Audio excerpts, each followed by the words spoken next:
Just a quick and concise review for this video of an LED work light.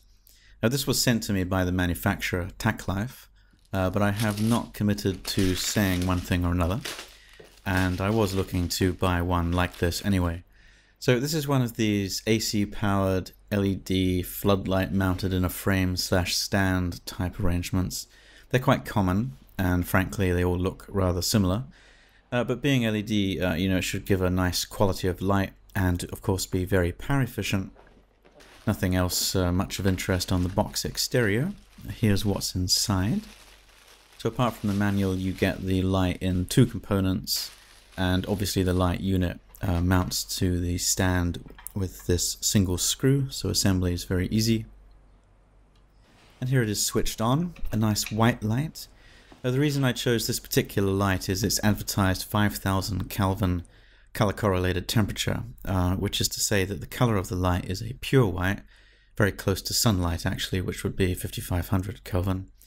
Whereas most of the others I looked at all have color temperatures 6000 K and above, which generate a very blue tinted light, which I personally don't like, because it tends to scatter and create glare, and I just find a slightly warmer color preferable.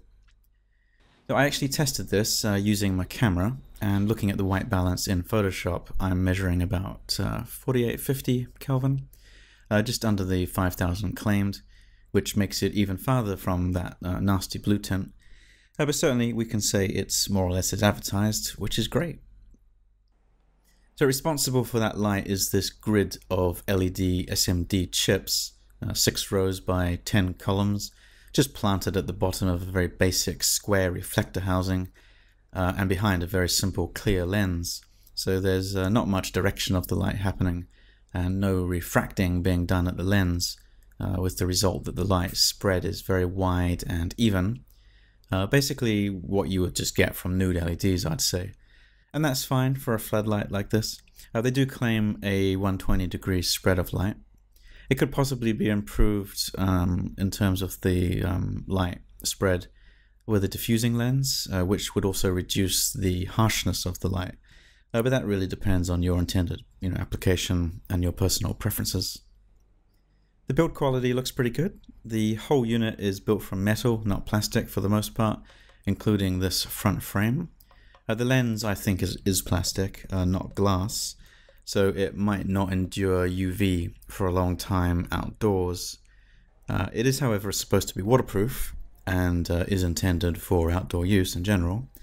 On the back is this large heatsink with fins to manage heat, and below that you can see the power switch, which is rubber covered, and the fitting for the power cord is this metal screw fitting, and presumably well sealed as well. Now this label at the top is incorrect, by the way. It says 120 volts at 60 Hertz, but it's advertised elsewhere as world voltage, and indeed I'm running it at 240 volts at 50 Hertz here, and you can tell that it does in fact work fine. The other claims there are 30 watts power and 3000 lumens light output. And as you can see by this power meter, it's running just a little over the 30 watts, which really is good, frankly, for a Chinese LED product, as they are usually less powerful, not more. And as to the 3000 lumens, I can't test that accurately, but at a power efficiency of 100 lumens per watt, it's a perfectly reasonable claim, and it's about right for modern LEDs. What I can show you is a little comparison. Here's my bike about to be worked on in the dark for some reason. That's the TackLife 30 watt lighting it up from the ground. And here, for the sake of comparison, is my 300 watt halogen security light from a different angle up on the house, but from about the same distance. So it's quite a compelling difference, isn't it? I think I'll upgrade my security light next. Now along those lines, you could retask this light, as everything disassembles easily enough. You could remove this handle if you didn't want it, for example. It just unscrews. And the same goes for the mount. Just take out the screws and you can have it free and clear of its attachments, nice and portable. or it makes quite a low profile if you want to just throw it down on its back for an upward shining light, you know, like under a jacked up car, for example. But then again, it is pretty convenient on its stand because you can rotate and tilt it with just one hand to point it in pretty much any direction that you want, you know, and it'll just stay there how you left it. You could also use the bracket to mount it to a wall if you wanted. It has multiple holes in it for screws or bolts. Or you can use your imagination like this, and then you have a versatile high-mounted work light. And it's certainly good enough for working anywhere on a car, I would say.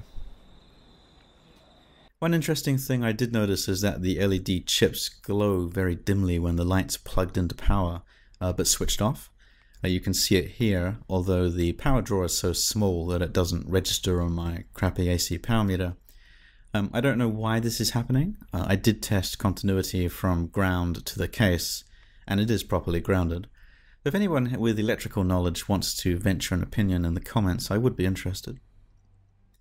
Anyway, in general, I'm pretty happy with this light. It's going to be useful for me. I like the color and the quality of the actual output light very much, and it's a very practical design. Now finally, there is a 50 watt 5000 lumen version of the same light, the same design. If you want to buy one, then you get to just choose between the 30 watt and the 50 watt, whichever you need. But I'd say the 30 watt's pretty good, and it would be possible to end up with too much light. You don't want to be blinded every time you use it. So of course it depends on application. I suppose it would be nice to have a dimmer built in so that you can dial up and down the brightness as required. But you can't have everything, can you? Hope that was helpful.